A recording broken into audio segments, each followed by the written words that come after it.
Hello everyone, আসসালামু আলাইকুম। কেমন আছেন সবাই? আশা করছি খুব ভালো আছেন। আমরা ভালো আছি। তো আজকে ভিডিওটা রাত থেকে শুরু করেছি। রাতে খাবার তৈরি করতে বসে গেছি। আজকে রাতে বানাবো ডিম আর এই যে পটল, আলু আর একটা বেগুন, অল্প অল্প করে সব কিছু কেটে নিয়েছি। এগুলো দিয়ে ডিমের ঝোল তৈরি করব।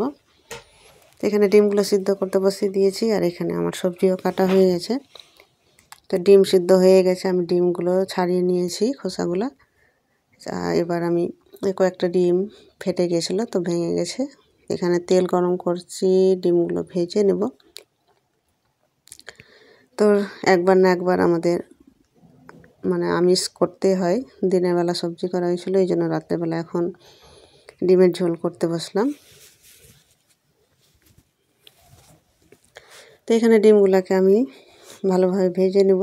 একটা ডিম একটু বেশি ভেঙে গেছিলো, ওটাকে আমি পরে দিলাম, কারণ একসঙ্গে করতে গিয়ে আবার বেশি ভেঙে যাবে।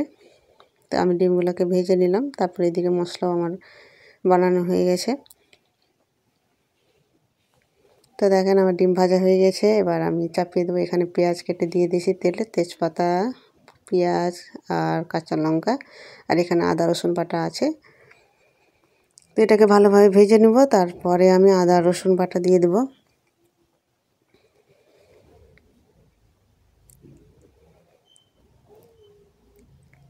তো আদা রসুন বাটাটা এই যে জমে গেছিলো, ফ্রিজে রাখা ছিল, তো জমে গেছিলো, তো ছুটাতে অসুবিধা হচ্ছিলো, সেই জন্য একটু দেরি হচ্ছিল। এদিকে আমার ভাজাটা প্রায় লাল হয়ে গেছে, পেঁয়াজটা আর পুড়ে পুড়ে যাওয়ার মতো হয়ে যাচ্ছিলো। এখানে শক্ত হয়ে গেছিলো, বরফের মতো হয়ে গেছে।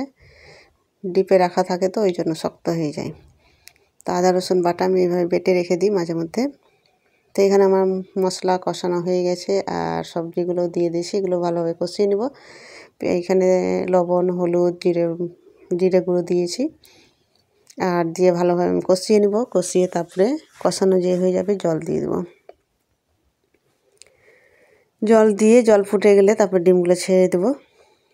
তো এখানে দেখেন আমার সবজিগুলো ভালোভাবে কষানো হয়ে গেছে, একটু লাল লালভাবে আমি ভেজে নিয়েছি। যত বেশি কষানো যাবে সব সবজি খুব ভালো হয় রান্না। যেই সবজি ভালোভাবে কষাবেন মশলা দিয়ে তত ভালো হবে। তো এখানে আমার কষানো হয়েছে, এবার জলটা দিয়ে দিলাম। তো বেশি ঝোল ঝোল করবো না, রাতের খাবারের জন্য। আর দিনের কিছু কিছু জিনিস আছে, রাতে শুধু এটা করলাম। তো এখানে দেখেন আমার জলটা দেওয়ার পর এবার আমি ঢেকে দিয়েছি, ফুটে যাবে। তো দেখেন এগুলো সিদ্ধ হয়ে গেছে আর সবজিগুলো সিদ্ধ হয়ে গেছে, ফুটেও গেছে। এবার আমি ডিমটাও দিয়ে দেবো। সবজিগুলো ভালোভাবে সিদ্ধ না হলে তাহলে ডিমটা আগে দিয়ে দিলে ডিমটা অনেকটা আবার ভেঙে যাওয়ার সম্ভাবনা থাকে। তো আগে সবজিগুলো আমি ভালোভাবে সিদ্ধ করে নিলাম, তারপর ডিমটা দিয়ে দিলাম। তো এই আর কিছুক্ষণ ঢেকে রাখলে আমার রান্না তৈরি হয়ে যাবে।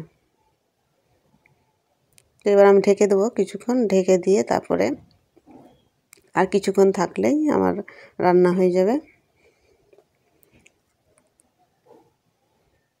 তো আমি একটু ঢেকে দিলাম। এই ঢেকে দেওয়ার পর এই যে এবার দেখেন আমার রান্না কমপ্লিট।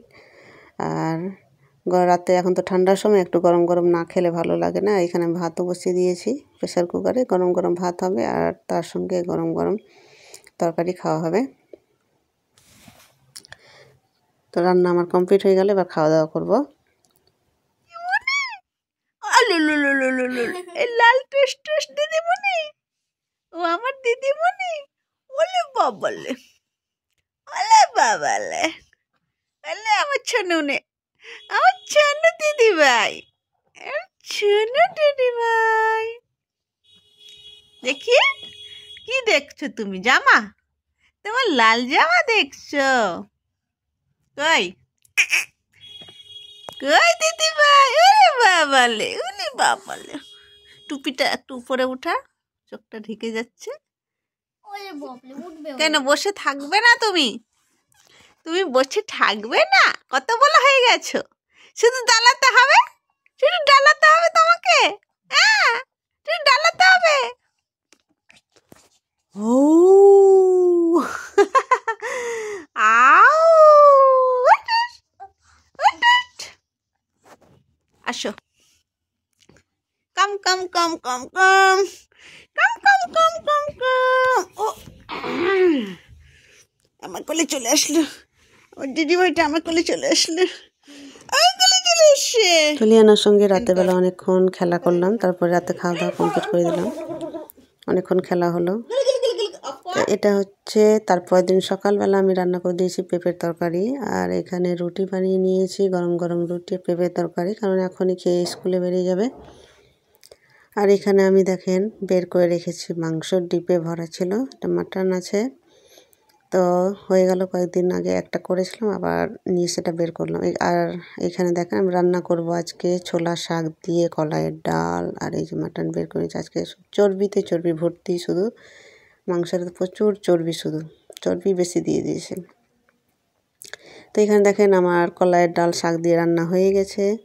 আর আমি এদিকে মাংসটা প্রেসার কুকারেই বসিয়ে দিয়েছি, যেহেতু সিদ্ধ করতে অসুবিধা হবে হাঁড়িতে, তো আমি কুকারে দু চারটা সিস লাগিয়ে দেবো। তারপরে আমার রান্নাটা, মানে যেহেতু হাড় টাড় সব ছিল, তো সিদ্ধ হতে টাইম লাগবে, তো কুকারে রান্না করে নেবো। তো এখানে ডাল কমপ্লিট, আর মাংসটা রান্না হয়ে গেলে আজকে রান্না হয়ে যাবে। এই যে মাংসটা হয়ে গেছে, কুকারে হয়ে গেছিলো, তারপরে ঢেলে দিলাম। আর এর সাথে সাথে আজকের ভিডিও এখানে শেষ করছি। সবাই ভালো থাকবেন, সুস্থ থাকবেন। আজকের মতো আল্লাহ হাফেজ।